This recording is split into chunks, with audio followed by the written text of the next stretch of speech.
two homeless twin sisters find a wallet full of money belonging to the new millionaire president. But instead of spending the money, they only ask for medicine as a reward. When he discovers who those medicines are for, he begins to cry. Night fell over the city like a cold blanket, bringing with it a silence broken only by the occasional distant roar of engines and the whisper of the wind between buildings. Under the awning of an abandoned store, three figures huddled together, seeking shelter from the merciless cold that seeped through their tattered clothes. Emma and Olivia, two 4-year-old girls identical as droplets of water, pressed themselves against the trembling body of their grandmother, Sarah.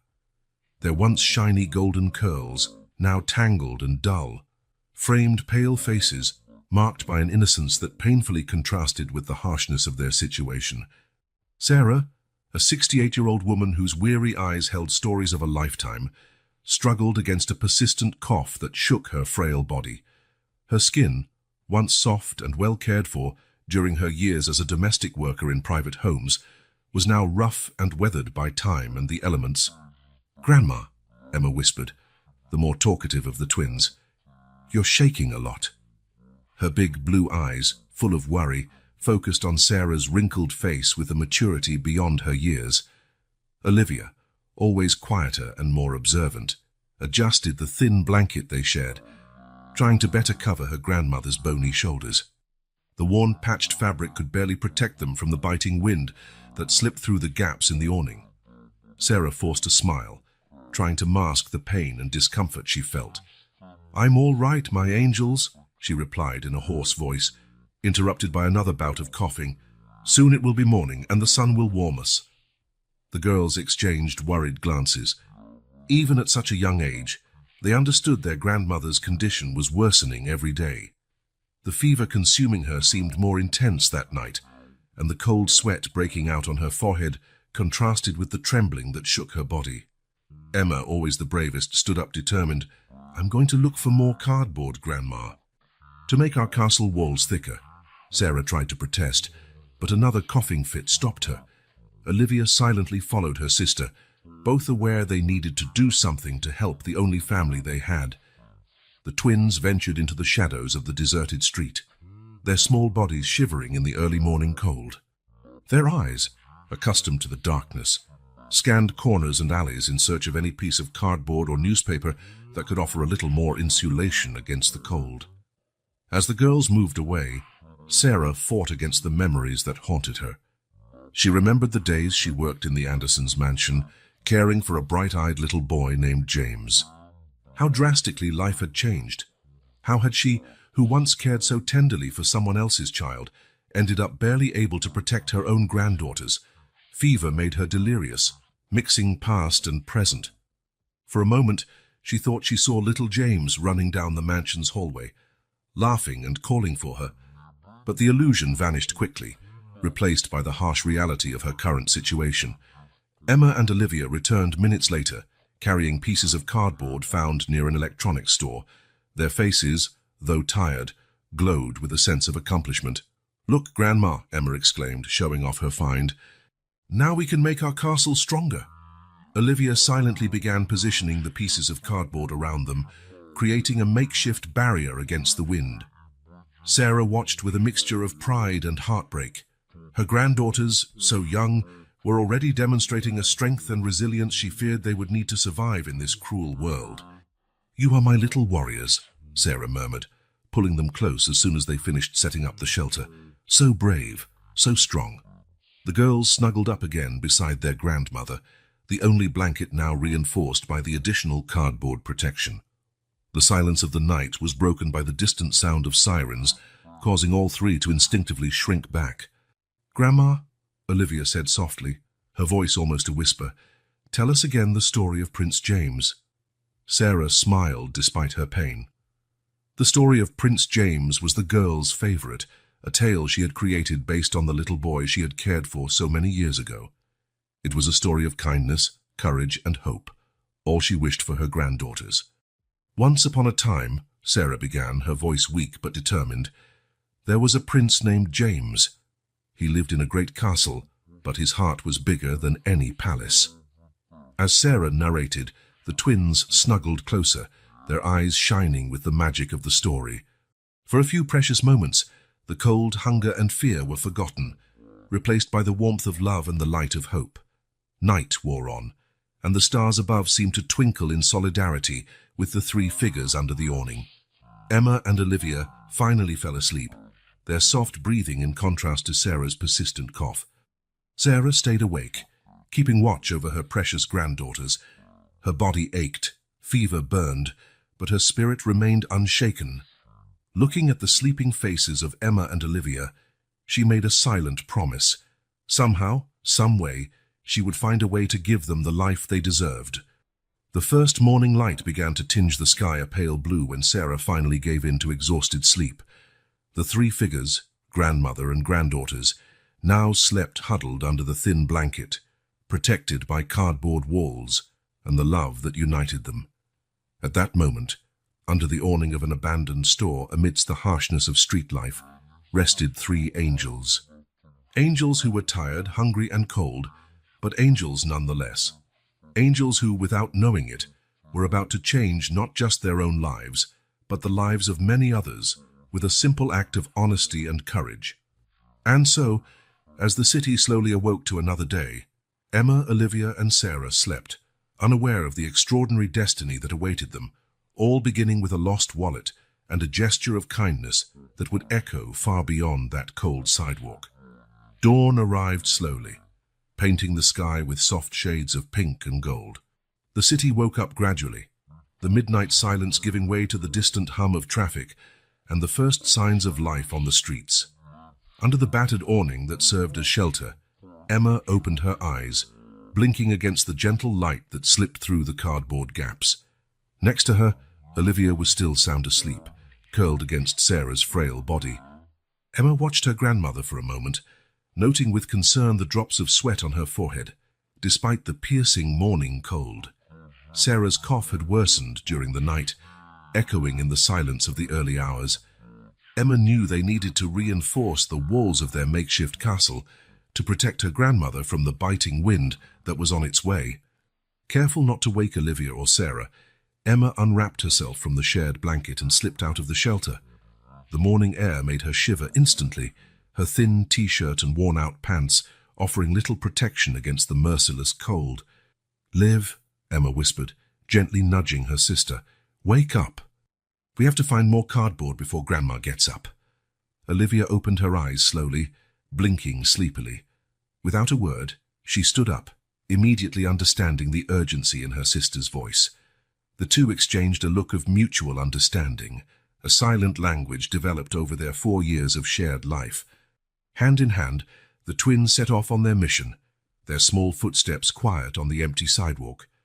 The city was still mostly asleep, the streets deserted except for a few early workers and the occasional homeless person huddled in dark corners. "There," Olivia pointed, her voice almost inaudible. She indicated a pile of discarded boxes behind an electronics store not far from their shelter. The girls approached cautiously, always alert to any sudden movement or sound. Living on the streets, they had learned early that danger could appear anywhere, any time. Their big, watchful eyes constantly scanned their surroundings. As they rummaged through the boxes, separating out the driest and sturdiest ones, an unusual glimmer caught Emma's attention. Under a crumpled newspaper, partly hidden by the shadow of a nearby bench, lay a brown leather wallet. "Look, Liv," Emma whispered, pointing to the object. The twins exchanged looks, a blend of curiosity and apprehension in their eyes. Slowly, as if afraid the wallet might disappear, they moved closer. Emma's heart pounded in her chest, a mix of excitement and fear causing her hands to tremble slightly. Emma was the first to touch it, her small fingers stroking the soft, noticeably expensive leather. "It's so nice," she murmured, carefully lifting the wallet as if it were a fragile treasure. Olivia glanced around nervously, her large eyes scanning the street for any sign of danger. "Should we open it?" she asked, her voice barely a whisper. Emma hesitated for a moment, recalling her grandmother's teaching about not taking things that didn't belong to them. Sarah's voice echoed in her mind. "Honesty, my dears, is the most precious thing we have. but their need and curiosity won out. With trembling fingers, she opened the golden clasp. The inside of the wallet was a trove of leather and nylon compartments, each containing something that made the girl's eyes widen in astonishment. In one pocket, a stack of high-value bills, more money than the twins had ever seen in their lives. In another, shiny credit cards and a gold official badge that gleamed under the dim morning light. "How much money do you think is in here?" Olivia asked. Her eyes fixed on the bills, her voice a mixture of fascination and fear. Emma began counting, her lips moving silently as she added up the amounts. When she finished and her eyes were wide with shock. It's a lot, Liv. More than we can count." For a moment, the two were silent, contemplating the possibilities that this money represented. Hot meals every day, a real room to sleep in, medicine for Grandma, new, warm clothes, a life away from the cold and dangerous streets. "We could buy medicine for Grandma," Olivia whispered, giving voice to both their thoughts. "She would get better. We wouldn't have to worry anymore." Emma nodded slowly, but something bothered her. Her grandmother's voice echoed in her mind, always reminding them to do the right thing, no matter how difficult. "Honesty is what keeps us human," Sarah always said. "It's what sets us apart, what gives us dignity even when we have nothing." "But it's not ours," Emma finally said, her voice trembling. "Grandma always says we shouldn't take what doesn't belong to us." Olivia bit her lip, clearly torn between desperate need and what she knew was right. "But Grandma's so sick, Emma. And it's so cold. Maybe just a little, for the medicine." The twins stood there in the cold morning, the wallet weighing between them like a secret too heavy for their small shoulders. The wind blew, making them shiver in their thin clothes, cruelly reminding them of their dire situation. "Let's bring it to Grandma," Emma finally decided, her voice gaining strength. "She'll know what to do. She always does." Olivia nodded, a mixture of relief and disappointment in her young eyes. Together, they carefully placed the wallet in the ripped pocket of Emma's coat and started collecting the cardboard they had set aside. The walk back to their shelter seemed longer than ever, each step a conflict between the hope of a better life and the weight of the decision they would have to make. When they arrived, they found Sarah awake, sitting against the wall, her pale face marked by worry and fever. "Where were you?" she asked, and her voice hoarse from the night's cough. "I was so worried." Emma and Olivia looked at each other, a silent understanding passing between them. With trembling hands, Emma pulled the wallet from her pocket and held it out to her grandmother. "Grandma," she began, her voice barely above a whisper, "we found something." Sarah looked at the luxurious leather wallet, her eyes widening in surprise. With shaking fingers, she opened it, gasping at its contents. Her gaze swept over the documents, the money, and finally rested on the ID photo. Her hands began to tremble more intensely. "Oh, my God," she murmured, her voice almost inaudible. "What is it, Grandma?" Emma asked, concern evident in her voice. Sarah lifted her eyes from the wallet, looking at her granddaughters with a mixture of astonishment and apprehension. "Girls," she said slowly, "do you know whose wallet this is?" The twins shook their heads, both curious and a bit scared by their grandmother's reaction. Sarah took a deep breath, trying to steady her racing heart. "This wallet," she began, "belongs to the president, James Anderson." The girl's eyes widened in recognition. "The man on TV?" Olivia asked, her voice full of awe. Sarah nodded, a sad smile flickering on her lips. "Yes, dear. The man we saw on that television in the store window, remember?" Memories flooded the twins' minds. A few weeks earlier, during one of their walks in search of food, they had stopped in front of an electronics store, drawn by the bright screens on display. Sarah had stood still, mesmerized by a live broadcast. On the screen, a man in a suit was giving a speech, his voice muffled by the glasses but his face clearly visible. "Look, my dears," Sarah had said that day, her voice choked with emotion. "That's the new president. May God bless him and help him take care of all of us." Now, sitting in their makeshift shelter, the girls looked at the wallet with a new sense of reverence and fear. "What are we going to do, Grandma?" Emma asked, her voice trembling. Sarah closed her eyes for a moment, as if gathering her strength. When she opened them again, there was a determination in her gaze the girls knew well, a strength not even illness and poverty had managed to extinguish. "We have to return it," she said firmly, though her voice wavered slightly. Olivia, who had remained silent until then, finally spoke, her voice small and hesitant. "But Grandma, there's so much money in there. We could buy you medicine, and food, and a warm place to stay." Sarah gently placed a finger on Olivia's lips, silencing her. Her eyes, though feverish, shone with an ancient wisdom. "I know, my love, I know how much we need it. I know how much you want to see me get better, but doing the right thing is more important than any amount of money." Emma, feeling tears forming in her eyes, asked, "But why, Grandma? He has so much, and we have so little." Sarah took both girls' hands in hers, ignoring the pain in her chest and the trembling of her limbs. "My dears," she began, her voice gaining strength, "honesty is our only true treasure. It's what keeps us dignified, what makes us human. When everything is taken from us, when we have nothing, we still have our integrity." She paused, coughing lightly before continuing. "This money could buy us food and medicine for a while, yes, but what would it buy for our souls? What lesson would I be teaching you if I allowed us to keep something that isn't ours?" The twins listened intently, their young faces serious and attentive. Sarah continued, her voice gentle but firm. "Also, think of the owner of this wallet. He must be worried, looking for it. By doing the right thing, we're not only keeping our integrity, but also helping someone who needs it." Emma and Olivia nodded slowly, a mixture of pride and understanding gradually replacing the disappointment in their young faces. Sarah pulled them into a tight hug, ignoring the pain in her chest and the heat of her fever. "You are my little heroines," she whispered, tears in her eyes. "So honest, so brave. Never forget, our real wealth is here." She touched their hearts, and here, touching their foreheads. "No one can take that from you." As the sun rose in the sky, lighting their humble shelter, Sarah and her granddaughters prepared for a journey that would change their lives forever. With the president's wallet safely in their hands, they would face a world that had often been cruel to them, armed only with their honesty and courage. The treasure they had found was not the money in the wallet, but the strength of their character and the love they shared. And that, Sarah knew, was more valuable than any fortune they could imagine. "Now," Sarah said, standing up with difficulty, "let's return this treasure to its owner, together."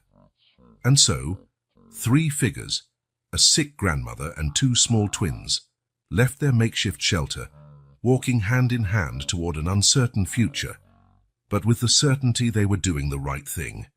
The wallet in their hands was heavy, but their hearts were light, filled with a wealth no money could buy. The day that was beginning promised to be one of the most important of their lives, a journey that would test their courage, honesty, and faith in human kindness. As they walked through the city streets, Sarah silently prayed that her decision not only returned the wallet to its rightful owner, but also brought a bit of hope and light to their lives, so marked by adversity. The morning sun was already high when Emma and Olivia arrived in front of the imposing government building. The 4-year-old twins paused for a moment, their small hands entwined, gazing in awe at the towering glass and steel structure. The contrast between the world they knew, the cold streets and their makeshift shelter, and this gleaming giant was almost overwhelming. "It's so big," Olivia whispered, her wide blue eyes filled with both admiration and fear. Emma squeezed her sister's hand, trying to convey a courage she barely felt. "Remember what Grandma said," she murmured. "We have to be brave. It's the right thing to do." The 2 girls looked at each other, their identical faces reflecting a mix of determination and apprehension. Their blonde hair, though tangled and dull, glistened under the morning sun. Their clothes, worn and a bit too large, silently told the story of their life on the streets. With a mutual nod, the twins began crossing the plaza in front of the building. Their small, hesitant steps echoed on the marble floor, sounding absurdly loud to their own ears. As they neared the entrance, they noticed the curious stares from people around them. Well-dressed executives hurried by, their leather briefcases swaying rhythmically. Some cast curious glances at the girls, but most didn't even notice them, as if they were invisible. One elegant woman pulled her purse closer as she passed them, a gesture not lost on the twins. Reaching the revolving door, Emma and Olivia hesitated. They had never seen anything like it. They watched for a few seconds as adults entered and exited with ease. Emma, always the braver one, decided to take the initiative. "Come on, Liv," she said, gently pulling her sister. "It's like a Ferris wheel, only sideways." The two stepped awkwardly into the rotating compartment, pushing with all their might. They went around a full turn before managing to exit on the other side, almost stumbling in the process. The lobby was even more impressive than the exterior. The polished marble floor reflected the bright overhead lights, causing the girls to blink repeatedly as their eyes adjusted. The hum of conversations and the click-clack of expensive shoes created an intimidating cacophony. Emma and Olivia timidly approached the reception desk, which seemed like a marble mountain before them. The receptionist, a young woman with perfectly styled hair, looked over her computer with a mildly irritated expression. "May I help you?" she asked, her tone clearly indicating she would rather not deal with two ragged children. Emma swallowed hard, gathering all her courage. "Please, Mum," she began, her voice trembling slightly. "We found something important and need to return it." The receptionist sighed, looking around as if expecting to see a responsible adult. "Look, girls, this is a government building. It's no place for games. Where are your parents?" Olivia, usually shy, stepped forward. "Our grandma is sick. We came alone. It's really important." The receptionist's frustration was palpable. "I'm sorry, but I can't help you. You need to leave now. This isn't a place for unaccompanied children."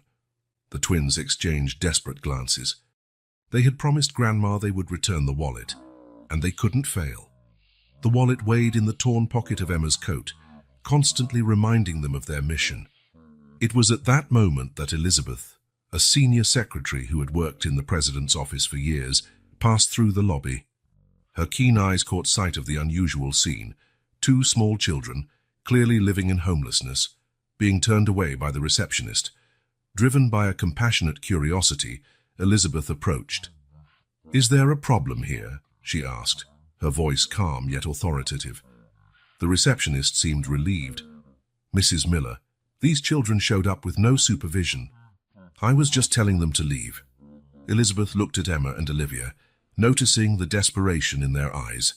There was something in the determination of these tiny figures that intrigued her. "What brings you here today?" she asked the girls directly, ignoring the receptionist. Emma, seeing an opening, answered quickly, "We found something that belongs to someone important. We came to give it back."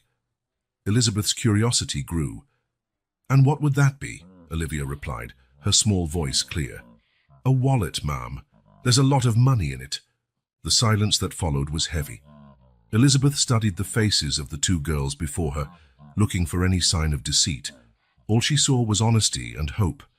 "I see," Elizabeth finally said. Turning to the receptionist, she spoke firmly. "I'll handle this. Please arrange some snacks and water for the girls." The receptionist hesitated, but Elizabeth's tone left no room for argument. Reluctantly, she nodded and walked away to fulfill the request. Elizabeth guided Emma and Olivia to a quieter corner of the lobby, where there were some comfortable sofas. The girls sat down, their small legs swinging without reaching the floor. "Now," Elizabeth said gently, sitting in front of them, "tell me exactly what happened." Emma began, her voice gaining confidence. "We were looking for cardboard this morning to make our castle walls stronger against the wind." Olivia continued, "We found the wallet near a bench. It had a lot of money inside." "Our grandma is really sick," Emma added, tears appearing in her eyes. "But when we saw who the wallet belonged to, she said we had to give it back. No matter how much we need it, we can't keep something that isn't ours." Elizabeth felt a wave of emotion wash over her. Here were two small children, clearly living in circumstances she could scarcely imagine, yet they chose to do the right thing. "You girls are very special," Elizabeth said, her voice choked with emotion. "Many people wouldn't have done what you did." Emma and Olivia smiled shyly, releasing some of the tension in their small bodies. Grandma always says that honesty is our greatest treasure, Olivia whispered. Elizabeth nodded, deeply moved. Your grandmother is a very wise woman. You must love her very much. The twins nodded in unison, their eyes shining with love and concern. Now, Elizabeth went on, I'm going to make some calls to find out exactly who this wallet belongs to. In the meantime, I want you girls to have something to eat. It must have been a long walk here. As if on cue, the receptionist returned with a tray containing sandwiches, fruit, and water. The girls looked at the food with wide eyes, suddenly aware of how hungry they were. Go ahead and eat, Elizabeth encouraged gently. I'll be right over there making some calls. While the twins ate hungrily, Elizabeth stepped a few paces away, taking out her phone. She dialed a number, her eyes never leaving Emma and Olivia. As she waited for the call to connect, Elizabeth reflected on this unexpected encounter. She had spent years working in this building, dealing with politicians, business people, and important figures. But it was these two little girls, in their worn-out clothes and huge hearts, who were teaching her a lesson in integrity and courage. The call was answered, and Elizabeth began to explain the situation, her gaze still fixed on Emma and Olivia. She knew this would not be just another ordinary day at work. It was the start of something bigger, something that could change lives, not only those of these two brave girls, but perhaps many others as well. While speaking on the phone, Elizabeth made a silent promise to herself. She would do everything in her power to help these children and their sick grandmother. Their honesty and bravery deserved nothing less. The presidential office was a world apart, as distant from the reality of the streets as the moon is from the earth. Lavish Persian rugs muffled footsteps, while silk curtains filtered the sunlight, creating an atmosphere of serene power. James Anderson, the newly inaugurated president, sat behind his imposing oak desk, immersed in a stack of documents demanding his immediate attention. The soft ticking of the wall clock and the occasional rustle of papers were the only sounds breaking the silence. James sighed, rubbing his tired eyes. He had only been in office for a few weeks, but the weight of responsibility already lay on his shoulders like a lead cloak. It was in that moment of contemplative quiet that a light knock on the door echoed through the room. James straightened up, expecting to see his assistant with more papers to sign or urgent issues to discuss. "Come in," he called, his voice carrying the authority of his position. To his surprise, it was Elizabeth, his senior secretary, who entered. She was known for her efficiency and discretion, rarely interrupting the president without an extremely important reason. What caught James's attention, however, was the expression on her face. The normally composed Elizabeth showed signs of unusual emotion, a mixture of concern and something James couldn't fully decipher. "Mr. President," she began, her voice carrying a restrained urgency, "there is something you need to see personally." James frowned, intrigued by the mysterious nature of the interruption. "What is it, Elizabeth?" Elizabeth hesitated for a moment, as if choosing her words carefully. "Two little girls are here to see you, sir. They found your wallet." The president remained silent for a moment, processing the information. He had noticed his wallet was missing earlier that day, but with the constant hustle of his responsibilities, he hadn't had time to deal with it. The mention of children being involved, however, sparked his curiosity. "They could have just handed it in at reception," he commented, trying to understand why this seemingly trivial matter had reached his office. Elizabeth shook her head, a determined spark in her eyes. "Sir, I believe you'll want to handle this personally. Trust me." There was something in Elizabeth's voice, a rare, tangible emotion that captured James's attention.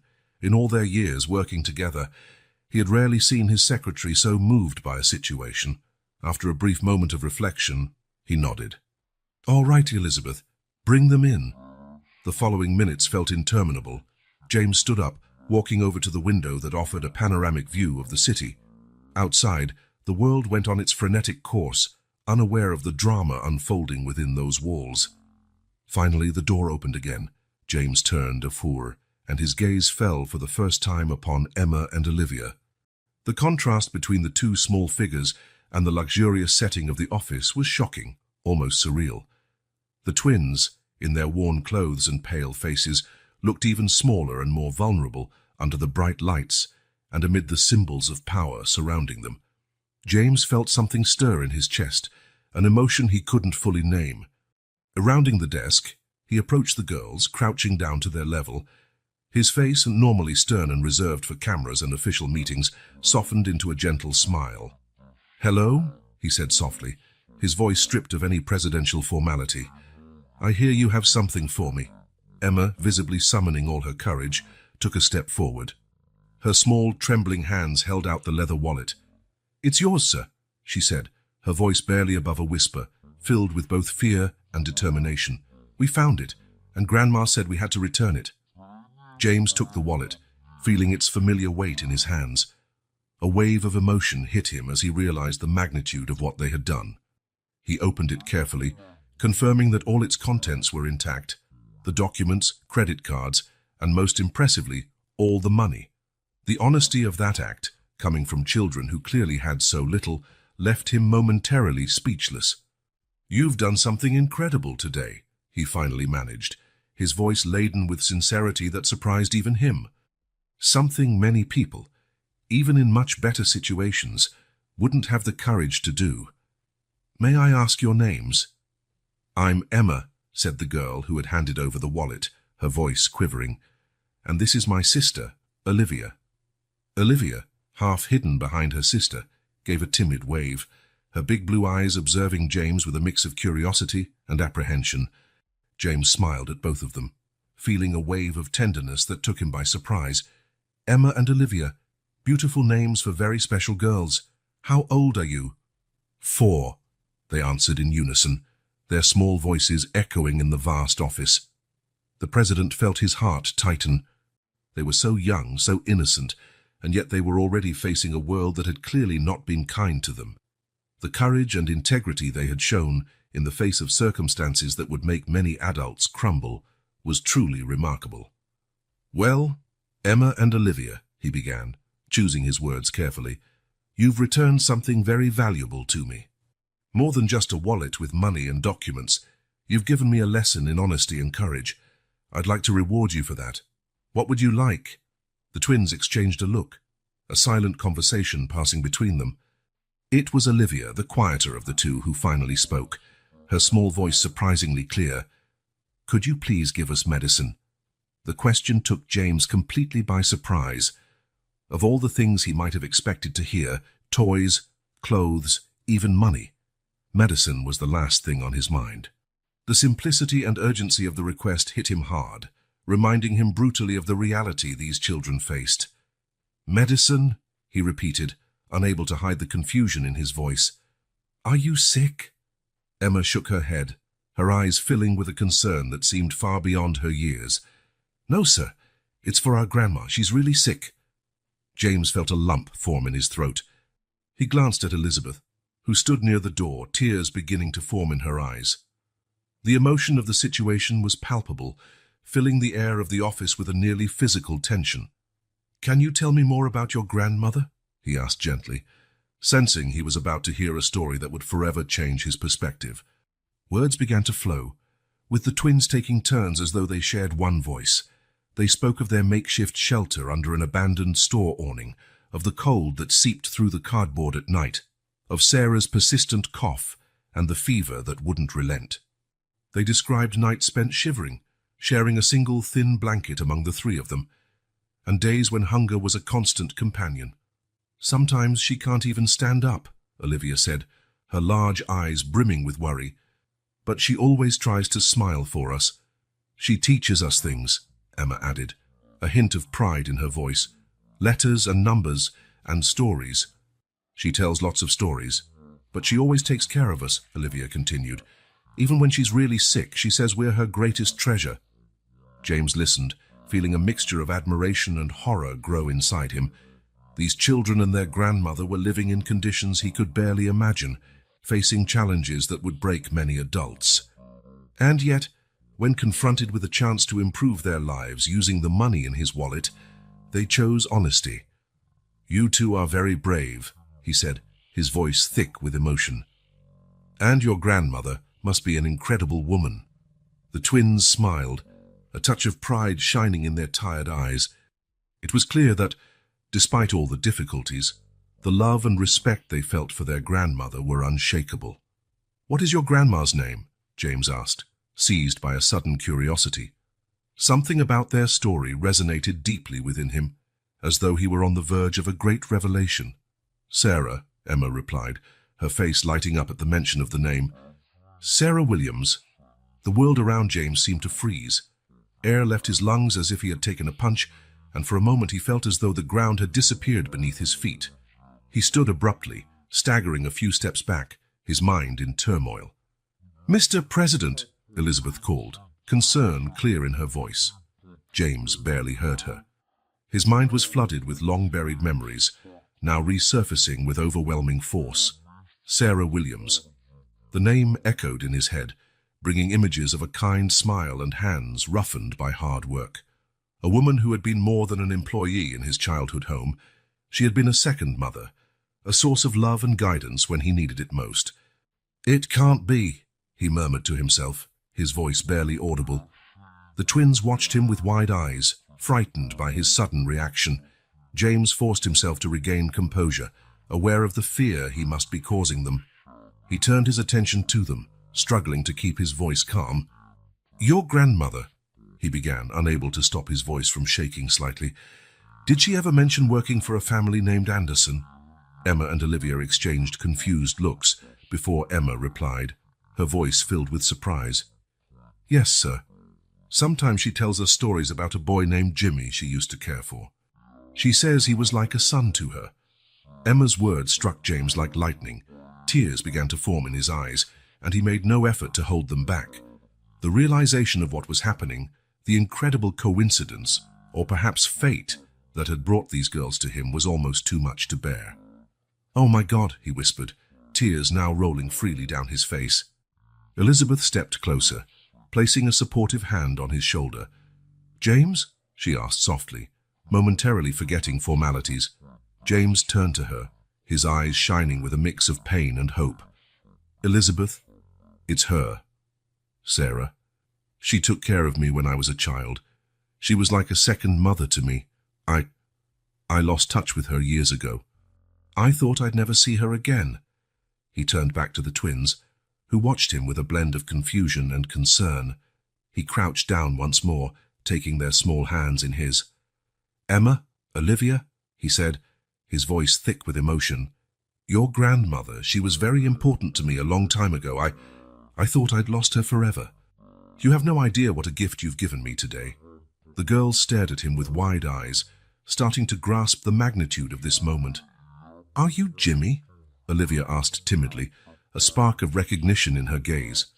James nodded, a trembling smile on his lips. "Yes, I am. Your grandmother used to call me that. I was just a boy when she cared for me, but she changed my life in ways I didn't realize until now." Emma, always the braver, took a step forward, her eyes shining with a mix of hope and plea. "Can you help Grandma? She's really sick."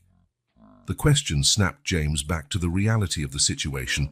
His dear Sarah, his beloved Sarah, was sick and homeless. Guilt washed over him, mixed with fierce determination. How could he have allowed this to happen? How had he lost contact with someone so important? He stood, wiping his tears with the back of his hand. His posture changed, the man giving way to the president, but his eyes retained a softness rarely seen in public. "Elizabeth," he called, his voice now firm and decisive. "Cancel all my appointments for the rest of the day. Call an ambulance and my personal physician, and prepare a guest room in the official residence." Turning to the twins, he smiled, a smile full of promise and hope. "We're going to get your grandmother right now. I'll make sure she receives the best care possible. And you two, you won't have to worry about a place to sleep or something to eat anymore." Emma and Olivia looked at each other, a mix of relief and disbelief crossing their young faces. "Really?" The afternoon sun was already beginning to fade when the presidential motorcade arrived in the neighborhood Emma and Olivia had indicated. The contrast between the luxurious cars and the worn-down streets was stark, drawing curious and wary looks from the few passers-by. James Anderson, President of the United States, felt his heart race as they neared the spot. The twins, seated beside him in the limousine's back seat, alternated between excitement at being in such a fancy car and concern for their grandmother's condition. "It's over there, Mr. President," Emma said, pointing to a corner where a tattered awning jutted over the sidewalk. The car stopped, and before security could open the door, James was already stepping out with the girls right behind him. He paused for a moment, his eyes scanning the mound of cardboard and old blankets forming a makeshift shelter. "Grandma," Olivia called, her small voice trembling with anxiety. For a moment there was only silence. Then a weak movement among the blankets and a low groan made James freeze. "Sarah," he called, his voice barely a whisper. Slowly, a figure emerged from the blankets. Sarah Williams, once a strong and vibrant woman, now looked like a shadow of her former self. Her face was pale and drawn, her eyes sunken and fever-bright. She blinked several times, as if not believing what she saw. "Jimmy," she murmured, her voice hoarse and faint. "Is that really you, my boy?" James felt tears welling in his eyes again. In an instant, he was no longer the president, but the little boy Sarah had raised with such love. He knelt beside her, taking her hands in his. "Yes, Sarah, it's me," he answered, his voice choked with emotion. "I'm here." Sarah tried to sit up but was overcome by a coughing fit that shook her frail body. James held her gently, feeling the heat of her fever through her thin clothes. "Oh, Jimmy," she managed between ragged breaths, "you've grown so much. Am I, boy? Such an important man now." Emma and Olivia approached timidly, their small faces full of worry. "Grandma," Emma began, "we brought help. The president is going to take care of you." Sarah looked at the twins, a weak smile lighting her tired face. "My little heroines," she murmured. You've always been so brave." James watched the interaction, his heart breaking over Sarah's condition. How could this have happened? How had he allowed the woman who had raised him to end up on the streets? "Sarah," he said softly, "we're taking you to the hospital. You need medical care." She shook her head weakly. "No, Jimmy, I can't leave the girls. They need me." "We'll take care of them," James assured her. "I promise you, but right now you need to take care of yourself." At that moment, sirens signaled the arrival of the ambulance. Paramedics quickly approached, assessing the situation. "Mr. President," one of them addressed James, "we need to transport her immediately. She has a high fever and shows signs of severe pneumonia." James nodded, feeling a knot in his stomach. He turned to Sarah, who now seemed to drift in and out of consciousness. "Sarah," he called gently, "we're taking you to the hospital now. The girls will be safe, I promise." Sarah opened her eyes, her unfocused gaze settling on James. "Jimmy," she murmured, "forgive me. I should have told you, should have explained." "Shh," James soothed her. "There's nothing to forgive. Rest now. We'll talk when you're better." As the paramedics prepared Sarah for transport, James turned to Emma and Olivia.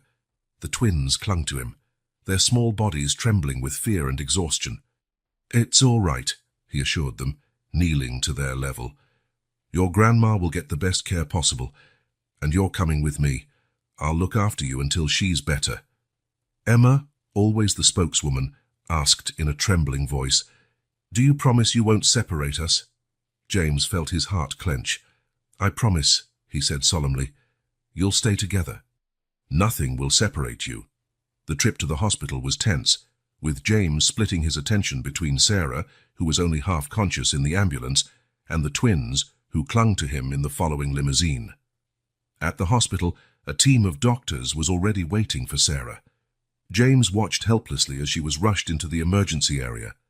The twins clung to him, their small bodies trembling with fear and exhaustion. The next few hours were a blur of anxious waiting and whispered conversations with doctors.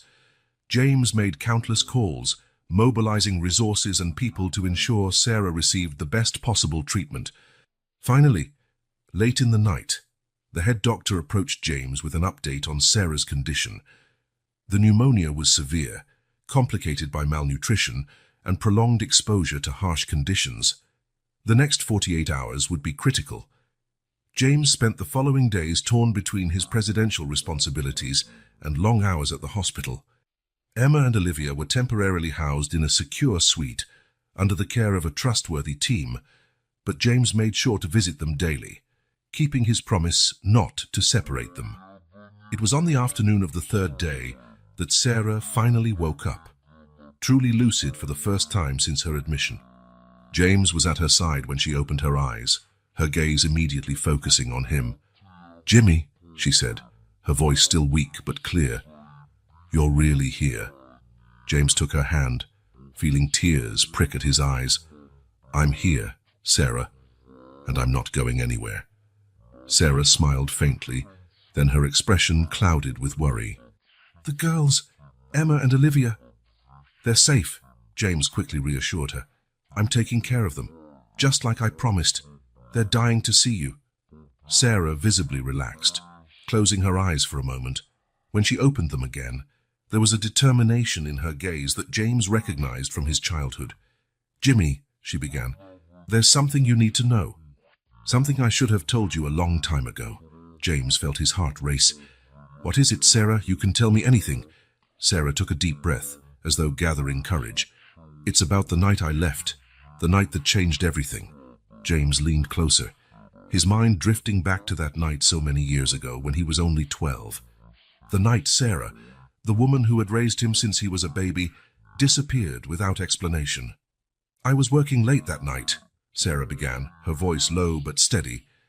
"Everyone thought I'd already gone home, but I was finishing up a few things in the kitchen.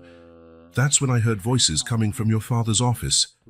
James listened intently, sensing that he was about to uncover a truth long buried. "It was your father, Robert, and your mother, Margaret. They were arguing about money, large sums of money." Sarah paused, tears forming in her eyes. "Jimmy, your father was embezzling millions from the company. And your mother, she knew everything." James felt as if he'd been punched in the stomach. His parents, whom he had always seen as models of integrity, involved in a massive embezzlement scheme. "I didn't want to listen," Sarah continued, "but I couldn't help it. The more I heard, the worse it got. They talked about offshore accounts, about bribes, about how no one would ever find out. But someone did," James said softly. "You did." Sarah nodded sadly. "That was my mistake. I dropped something, made a noise. They heard me. Margaret found me in the kitchen. She realized immediately that I'd heard everything." Tears now flowed freely down Sarah's face. "She accused me of spying, of trying to blackmail the family. She said she'd call the police on me if I didn't vanish immediately, that no one would believe a housekeeper over their word." James felt a growing anger inside him, but forced himself to remain calm. "Why didn't you tell me? Why didn't you ask for help?" Sarah looked at him with such love and sadness that James felt his heart break. "Oh, Jimmy, you were just a boy, a brilliant boy with dreams of changing the world. How could I destroy your family, your trust? How could I risk your future?" "So you chose to leave," James concluded, realization finally dawning. Sarah nodded. "It was the hardest decision I ever made. Leaving you, it was like ripping out a piece of my heart. But I thought I was protecting you. I thought I was preserving your future." James was silent for a long moment, processing everything he'd just heard. His mind spun with the implications, not only for his personal past, but also for his political career, built in part on his family's legacy. "Sarah," he finally said, his voice trembling slightly, "you sacrificed everything for me." Sarah smiled sadly. "You were like a son to me, Jimmy. You still are." "I would do it all over again if I had to." James felt tears spill down his cheeks. He leaned in and gently hugged Sarah, mindful of the tubes and monitors around her. "I'm so sorry," he whispered. "I'm sorry for everything you went through. But now I'm going to fix it. I'll take care of you and the girls. And I'll find out the whole truth, no matter the consequences." Sarah squeezed his hand weakly. "Be careful, Jimmy. The truth can be dangerous." James pulled back, wiping his tears. A new determination lit his eyes. "The truth is necessary, Sarah. For you, for me, for the country. And I will find it, no matter the cost." As Sarah drifted into an exhausted sleep, James remained by her side, his mind racing. The day that began with a lost wallet had turned into the catalyst for a revelation threatening to shake the foundations of his life and his presidency. But one thing was certain: he would not rest until justice was done. For Sarah, for Emma and Olivia, and for all those who, like them, had been victims of a system favoring the powerful at the expense of the vulnerable. The road ahead would be difficult, but James Anderson, the boy Sarah had raised to be fair and courageous, was ready to face it. The truth, however painful, would be revealed. Hand with it, perhaps, would come the chance for a new beginning, not just for his reunited family, but for the entire nation. The hospital room was quiet, except for the soft beeping of the monitors and the still somewhat labored breathing of Sarah. James sat beside the bed, his mind still processing the bombshell revelations he had just heard. Sarah, for her part, seemed lighter, as though a secret long guarded had finally been lifted from her shoulders. "Sarah," James began softly, I don't even know where to start. All these years," Sarah smiled sadly. "I know, Jimmy. It's a lot to take in, but there's more you need to know about what happened after I left." James nodded, bracing himself emotionally. "Please tell me everything." Sarah drew a deep breath, mustering her strength. "When I left the mansion that night, I had nothing but the clothes on my back and a few dollars in my pocket.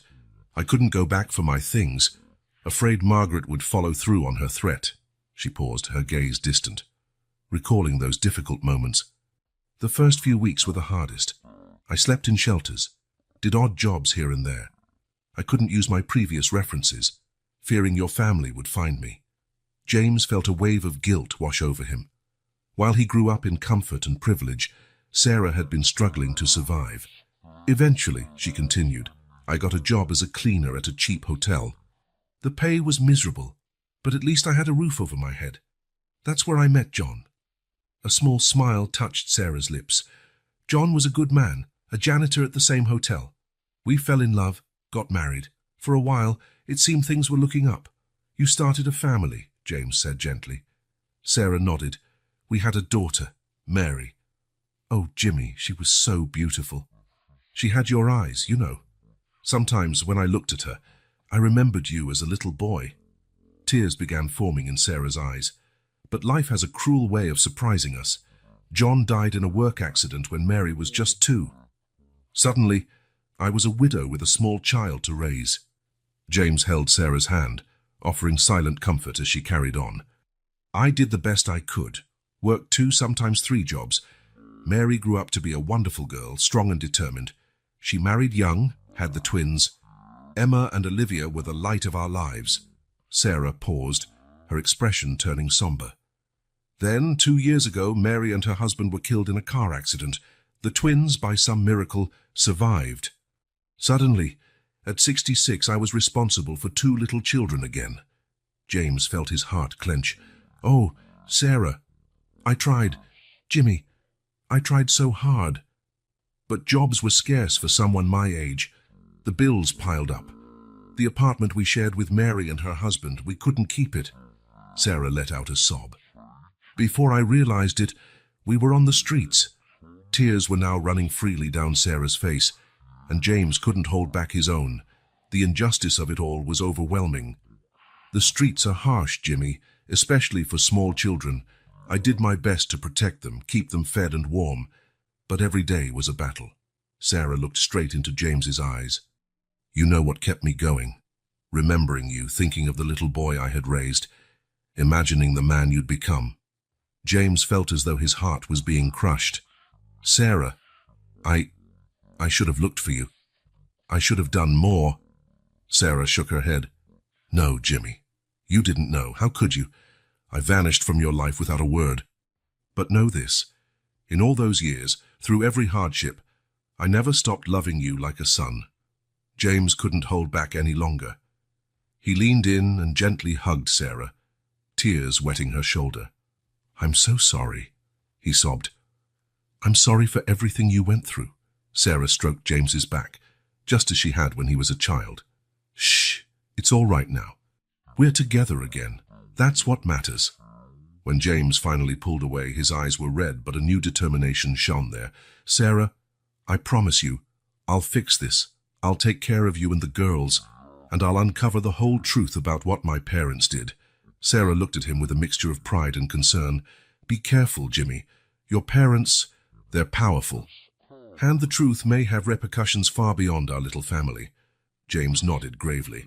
I know, but I can't ignore it. As president, I have a duty to seek truth and justice, and as the man you raised, I have a moral obligation to do what's right. Sarah smiled, a smile filled with pride and love. You've grown into the man I always knew you'd be, Jimmy. Strong, fair, and brave. James held Sarah's hand, his mind already racing with what he had to do next. I'll start a discreet investigation. We need to find out the extent of the embezzlement and who else was involved. And, Sarah, we need to ensure your safety and that of the girls. Sarah nodded, exhaustion beginning to overtake her once more. I trust you, Jimmy. I always have. As Sarah drifted off to sleep, James remained by her side, his mind in turmoil. The revelations of this day had shaken the foundations of his world, his privileged childhood, his family's political rise, his own presidency, all now viewed in a troubling new light. James knew the days ahead would be hard, investigating his own parents, exposing a corruption scheme that likely stretched far beyond his family, dealing with the political and personal fallout, all would be the greatest challenge of his life. But looking at Sarah, at the face of the woman who had sacrificed everything to protect him, James understood he had no choice. He would face that storm, whatever the cost. For Sarah, for Emma and Olivia, and for all who, like them, had been victims of a system that favored the powerful. Rising silently, James cast one last glance at Sarah before leaving the room. He had work to do, a discreet investigation to launch, security measures to put in place, and a painful truth to confront. The road ahead would be difficult, but James Anderson was ready to walk it. With the strength Sarah had taught him and the integrity she had nurtured in him, he would face the consequences of so many years of silence. And perhaps, in doing so, he could begin to mend not only his reunited family, but also the country he had sworn to serve. As he walked the hospital corridors, James made a silent promise to himself and to Sarah. He would uncover the truth no matter how painful. And in the end, he would seek justice for Sarah, for his family, and for all those who had been silenced for too long. The day that began with a lost wallet had become the catalyst for a change that would echo for generations. And James Anderson, the boy Sarah had raised to be fair and courageous, was ready to lead that change, no matter the personal or political cost. The Oval Office was tense with silence. James Anderson, President of the United States, stood behind his desk, his gaze fixed on the door. Beside him, Sarah Williams sat in a comfortable chair, her hands clasped in her lap, a mix of nervousness and determination in her eyes. The sound of approaching footsteps made James square his shoulders. The door opened, and Elizabeth, his secretary, announced, "Mr. President, your parents have arrived." James nodded. "Please, let them in." Margaret and Robert Anderson entered the room, their faces revealing confusion and concern. Upon seeing Sarah, they both stopped abruptly, shock clear in their expressions. "James, what's going on?" Margaret asked, her voice trembling slightly. Why is Sarah here?" James took a deep breath, struggling to control the storm of emotions within him. "Mother, Father, please sit down. We have a lot to discuss." Reluctantly, Margaret and Robert sat, their eyes darting between James and Sarah. "Before we begin," James said firmly, "I want you to know this conversation is being recorded. Whatever is said here will have legal consequences." Robert paled. "James, son, what is this about?" James looked at Sarah, who nodded slightly. "Sarah," he said gently, "could you please tell them what you told me about the night you left?" Sarah took a deep breath and began recounting the events of that fateful night so many years ago. She spoke of overhearing Robert and Margaret's conversation, of the embezzlement, of Margaret's threat. Her voice was calm, free of bitterness, laden only with a deep sadness. As Sarah spoke, James watched his parents' reactions closely. Robert seemed to shrink in his chair, guilt weighing on his shoulders. Margaret, on the other hand, maintained a facade of composure, though her eyes betrayed her growing panic. When Sarah finished, the silence that followed was heavy with decades of secrets and lies. James finally broke the silence. "Is it true?" he asked, looking directly at his parents. "Did you embezzle millions from the company? Did you threaten Sarah to keep her quiet?" Robert was the first to speak, his voice cracking. "James, son, I'm sorry. It's true. It started with small diversions, but soon, it got out of control." Margaret tried to intervene quickly. "Robert, no, we can't." "Enough, Margaret," Robert exclaimed, tears filling his eyes. "Enough lies. Our son deserves the truth. Sarah deserves the truth." James felt a mixture of anger and pain at hearing his father's confession. "Why?" he asked, his voice trembling with barely contained emotion. "Why would you do that?" Robert shook his head, shame evident on his face. "At first, it was to maintain the lifestyle we were used to. Then it became an addiction. The power, the money, it was intoxicating." Margaret, seeing denial was futile, let her mask of composure fall at last. "James, you have to understand. We did it for you too, to ensure your future, your position in society." James felt a surge of nausea at his mother's words. "Don't you dare use my name to justify your crimes," he said, his voice trembling with controlled fury. "You ruined Sarah's life. She lost everything because of your greed and threats." Sarah, who had been silent, finally spoke. "Margaret, Robert, I bear no grudge against you. But what you did didn't just harm me. Think of all the lives affected by your actions." Robert lowered his head, tears falling freely. "Sarah, I'm so sorry. So sorry. If we could go back." Margaret, seeing there was no escape, finally broke. I'm sorry too, Sarah. I was cruel to you. I was so afraid of losing everything. But that doesn't justify what I did." James watched the scene, feeling an onslaught of emotions, anger, sadness, disappointment, but above all, an unyielding resolve to set things right. "What happened here today," he began, his voice firm, "goes beyond our family. As president, I must ensure justice is served. A full investigation will be carried out. All the diverted funds will be traced and returned." Robert and Margaret nodded, defeated. They knew they could not escape the consequences of their actions. "But before all that," James continued, "there's something you both need to do." He turned to Sarah. "Sarah sacrificed everything to protect this family, to protect me. She deserves more than just words." Robert was the first to move. He stood, stumbling towards Sarah, and fell to his knees before her. "Sarah," he sobbed, "please forgive me. I know I don't deserve it, but please." Margaret, after a moment's hesitation, followed suit. "Sarah," she said, her voice trembling, "what we did to you was unforgivable. But I beg your forgiveness. We've lived with this guilt for decades." Sarah looked at the two of them, tears in her own eyes. For a long moment, she remained silent. Then, slowly, she reached out her hands, touching Robert and Margaret's shoulders. "I forgive you," she said softly, "not for your sake, but for mine. I've carried this weight for so long, it's time to let it go." James looked on, feeling a mixture of admiration and love for Sarah. Even after everything she had endured, she still found it in her heart to forgive. "Sarah," he said, his voice thick with emotion, "you're the strongest, most compassionate person I've ever known." Sarah smiled sadly. "Life is too short to carry grudges, Jimmy. Forgiving doesn't mean forgetting or accepting what was done.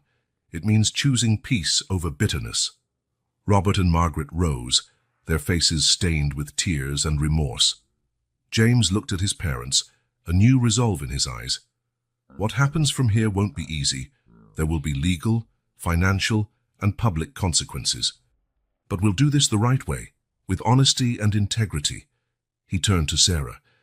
"And you, Sarah, will never have to worry about anything again.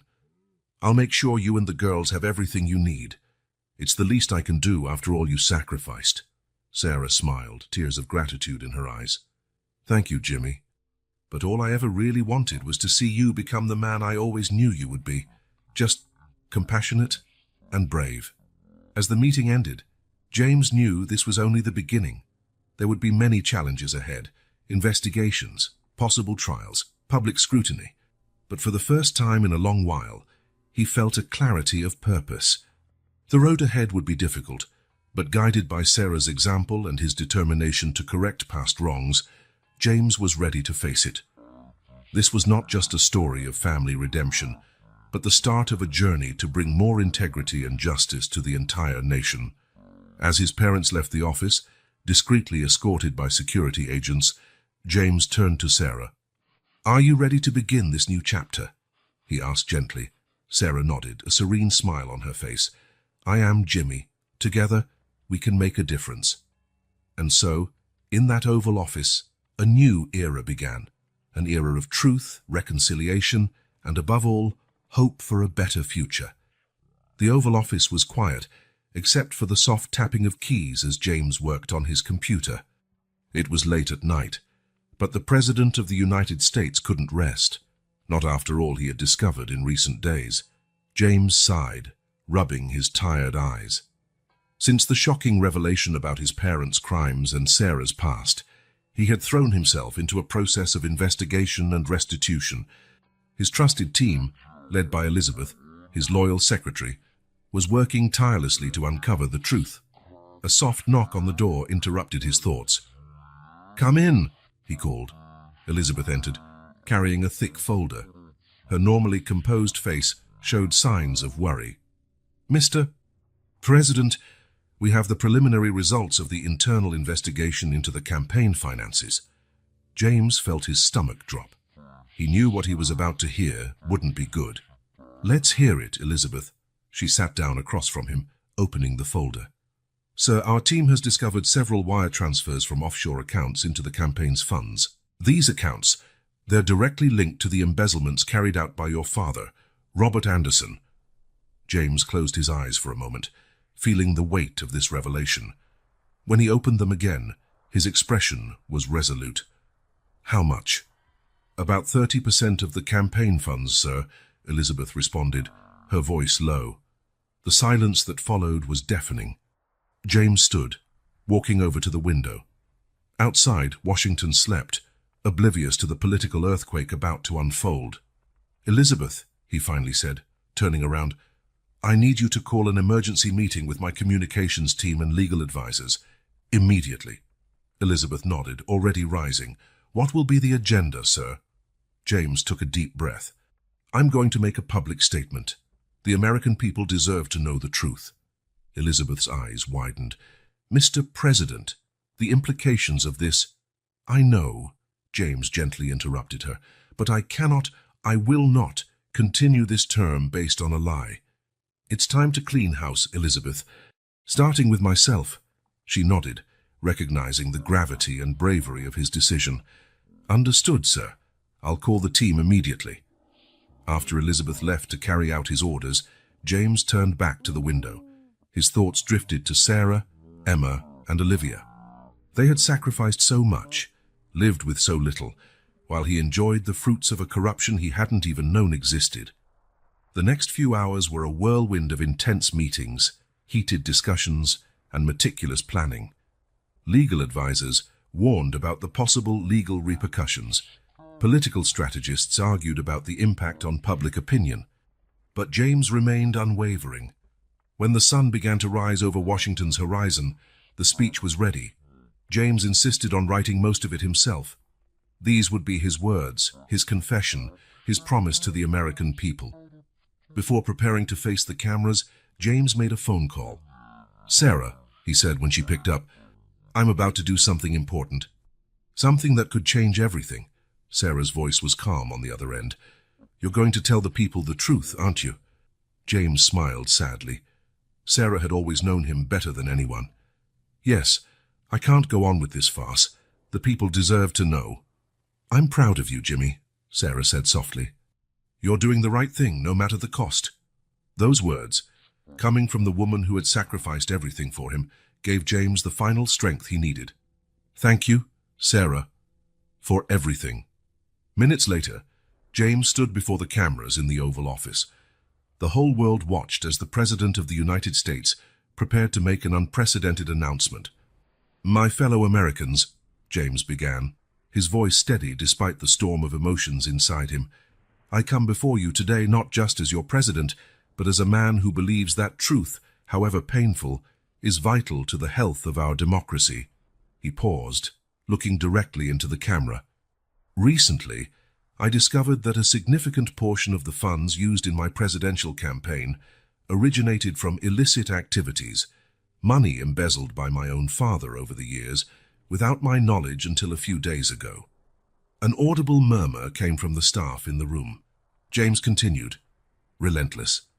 "I understand this revelation raises serious questions about the legitimacy of my presidency. I want to assure all of you that a full, independent investigation will be conducted. Every cent will be traced, every person involved held accountable, including members of my own family." James took a deep breath before going on. "I also want to share a story of courage and integrity that inspired me to make this difficult decision."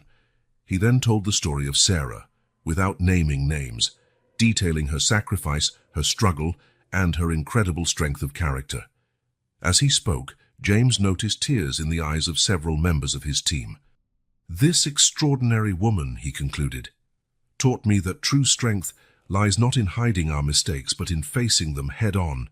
It is with that spirit that I come before you today."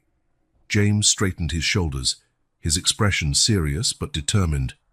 "In the coming weeks, I will work tirelessly with Congress and the appropriate authorities to determine the best course of action.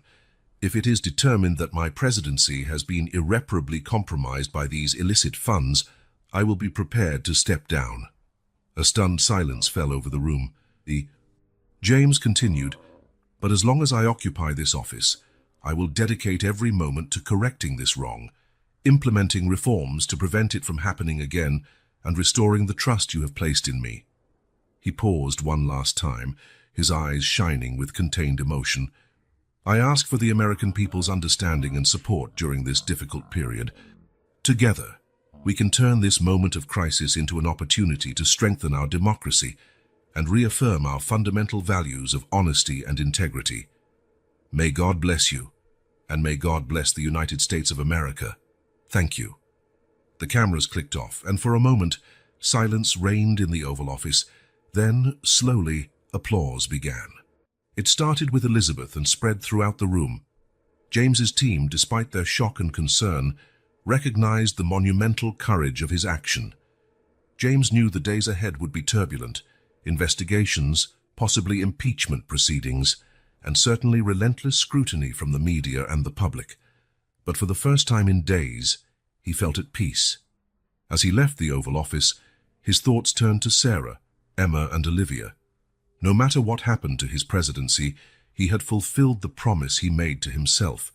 He had honored the example of integrity Sarah had given him. The future was uncertain, but James Anderson was ready to face it. With truth as his compass and courage as his strength, he was prepared for whatever storm lay ahead. And maybe, just maybe, out of this crisis, a stronger and more just nation could emerge. The Oval Office was quiet, except for the gentle tapping of keys as James worked on his computer. It was late at night, but the President of the United States still couldn't rest, not after everything he had discovered in recent days. James sighed, rubbing his tired eyes. Since the shocking revelations about his parents' crimes and Sarah's past, he had plunged headlong into a process of investigation and reparation. His trusted team, led by Elizabeth, his loyal secretary, was working tirelessly to unearth the truth. A soft knock on the door broke his train of thought. "Come in," he said. Elizabeth entered, carrying a thick folder. Her usually composed face showed signs of worry. "Mr. President Mars, we have the preliminary results of the internal investigation into the campaign finances." James felt his stomach tighten. He knew what he was about to hear wouldn't be good. "Go ahead, Elizabeth." She sat in front of the desk, opening the folder. "Sir, our team has uncovered several transfers of funds from offshore accounts into the campaign's accounts. These accounts, they're directly connected to the embezzlement carried out by your father, Robert Anderson." James closed his eyes briefly, absorbing the weight of this revelation. When he opened them, his expression was resolute. "How much?"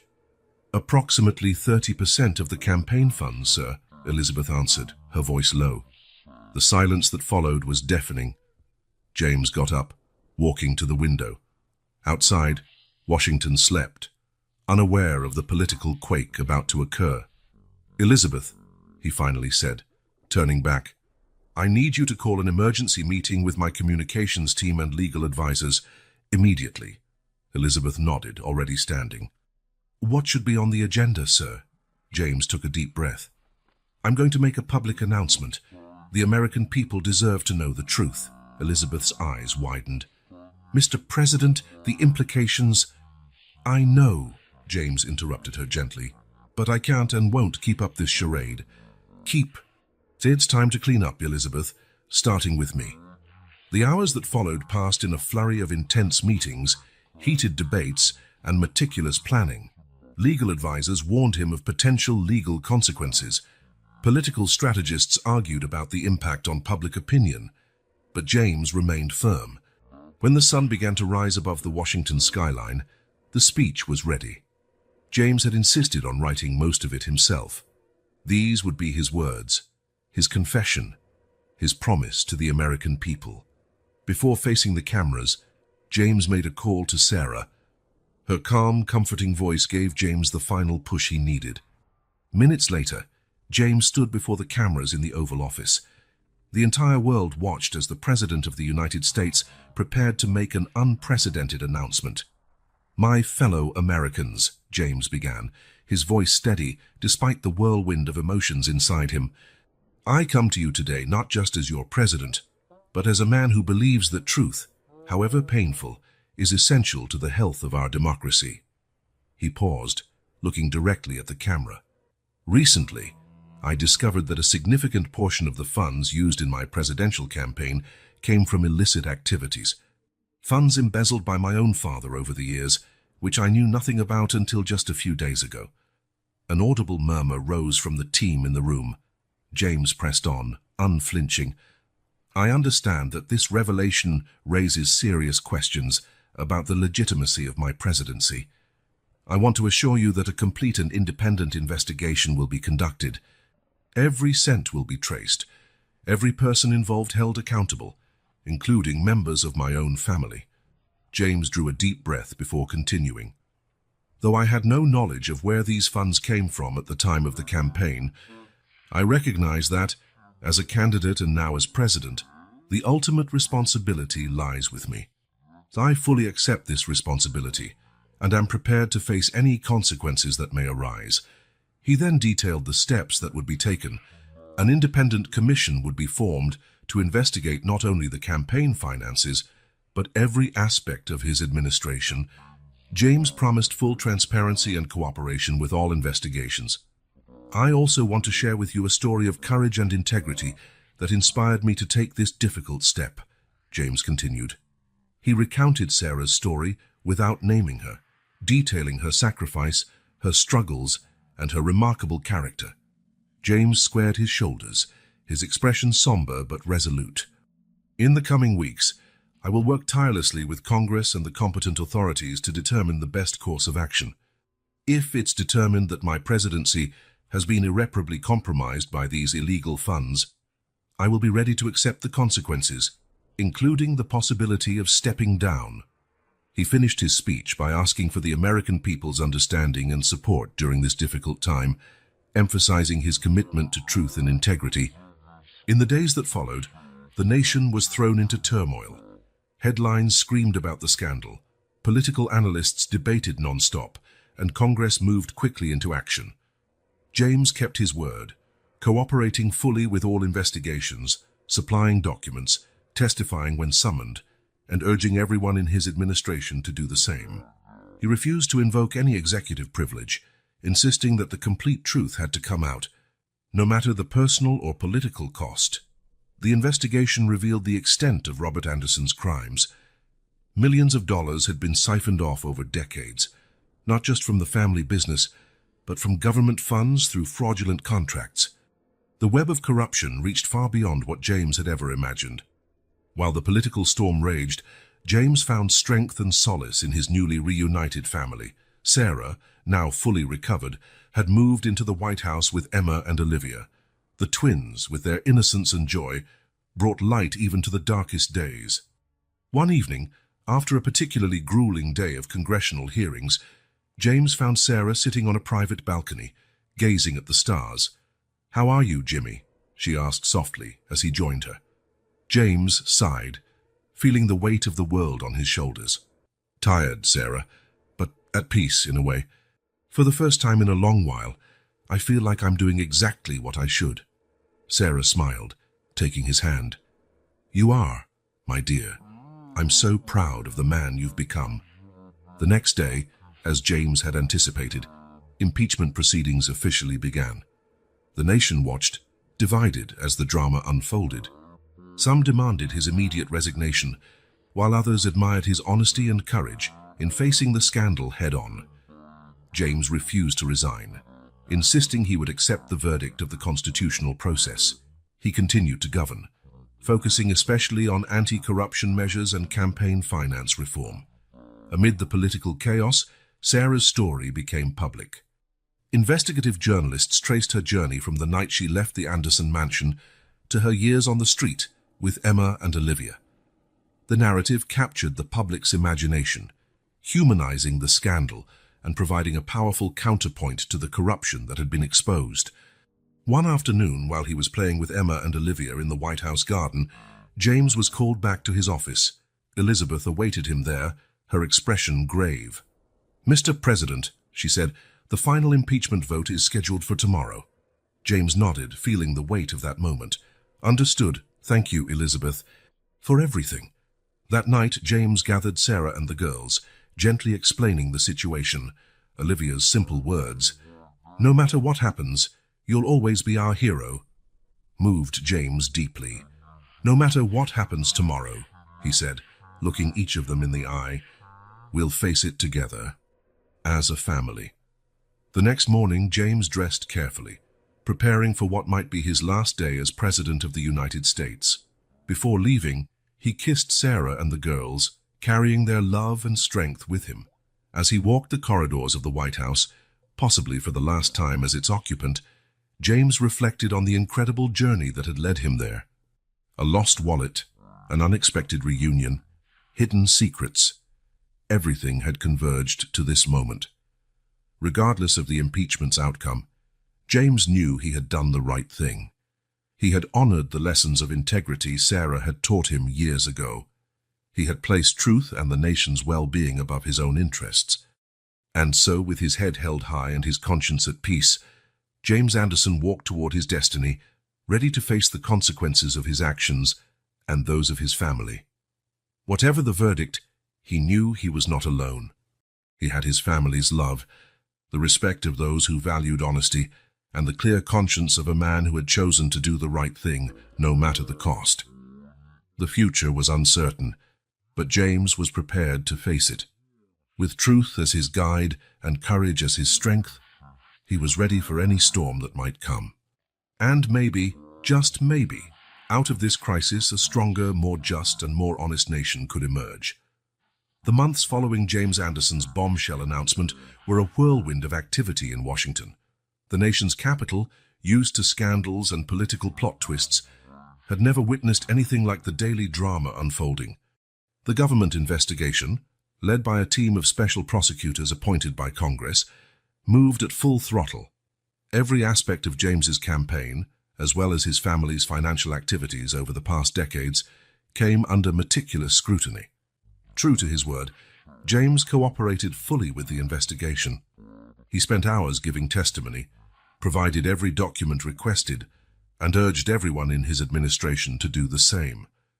His transparency and willingness to face the consequences head-on impressed even his staunchest critics. Meanwhile, Robert Anderson faced a slew of criminal charges. The financial empire he had built over decades collapsed, revealing a complex network of fraud, embezzlement, and corruption. The man who had once been a business titan now faced the prospect of spending his remaining years behind bars. Amid all the chaos and uncertainty, James discovered renewed purpose in his social program. The initiative, originally inspired by his reunion with Sarah and the twins, had taken on greater urgency and relevance. "This program isn't just about helping those in need," James explained in a passionate address to Congress. It's about correcting the systemic injustices that allow people like Sarah to slip through the cracks of our society. It's about building a country where integrity and compassion matter more than wealth and power. Surprisingly, the program began to gain bipartisan support. Many politicians, aware of the public's anger over the recently exposed corruption, saw it as an opportunity for redemption and reform. In the midst of the political turbulence, Emma and Olivia started a new chapter in their lives. Now living in the White House with James and Sarah, the twins were enrolled in a local school. Their first day of classes was a mix of excitement and nervousness, but they faced it with the same courage they had shown throughout their entire journey. As the investigations continued, it became clear that although James had had no direct knowledge of the illicit campaign funds, his position as president was irreparably compromised. With dignity and acceptance, James announced his decision to leave the presidency. "Serving this great country has been the honor of my life," he declared in his farewell speech. "But the integrity of our democratic system must stand above any individual. I leave with a clear conscience, knowing I did what was right, not what was easy." As part of a deal negotiated with the prosecutors, a substantial settlement was arranged for Sarah and the twins, recognizing the years of injustice and hardship they had endured. With those funds, the family was able to buy a comfortable house in the suburbs of Washington, a home symbolizing a fresh start for them all. Sarah, fully recovered from her illness, devoted herself to caring for Emma and Olivia. Mornings were filled with breakfast prep, packing school bags, and cheerful walks to the bus stop. Afternoons were for homework, playing in the yard and storytelling at twilight. Freed from presidential responsibilities, James found new purpose in life. He threw himself into social projects, using his experience and influence to promote positive change in society. Often, he took Emma and Olivia to visit shelters and community centers, teaching them about the value of service and compassion. "Remember, girls," he often said, "a person's real worth isn't in what they own, but in the good they do for others." The twins flourished at their new school. Emma, with her outgoing personality, quickly made friends and excelled in extracurricular activities. Olivia, more reserved, discovered a passion for reading and the arts, her colorful drawings soon adorning the walls of their home. Sundays became family lunch days in the backyard. Sarah, smiling as she watched James play with the girls, often reflected on the incredible journey that had brought them to that moment.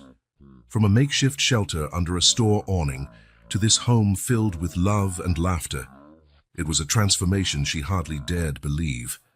One sunny afternoon, as they watched Emma and Olivia racing across the lawn, James turned to Sarah. "You know," he said softly, "sometimes I wonder what my life would have been like if those two little heroines hadn't found my wallet that day." Sarah smiled, her eyes bright with unshed tears. "Their honesty changed everything, didn't it?" James nodded pensively. "Not just for us, but for so many others. The social program we started is helping thousands of families. The campaign finance reforms are making our democracy more transparent, and it all began because two little girls decided to do the right thing." "They're special," Sarah agreed, her heart overflowing with pride. "Just like you," James added, taking Sarah's hand. "You raised them to be that way, even under the hardest circumstances. And you never lost your integrity, even when the world seemed stacked against you." Sarah squeezed James's hand, feeling a surge of gratitude for all they had overcome together. "We're a family now," she said softly. "A family built on honesty, courage, and love." As the sun began to set, bathing the yard in golden tones, James and Sarah called the girls inside. The house soon filled with the sounds of laughter and lively conversation, the aroma of dinner cooking, and a palpable sense of love and belonging. That night, as James tucked Emma and Olivia into bed, he gazed at their smiling faces and felt a wave of emotion wash over him. These little girls, with their unwavering honesty, hadn't just changed his life. They had started a ripple of change extending far beyond their family. "Good night, my little heroines," he whispered, kissing their foreheads.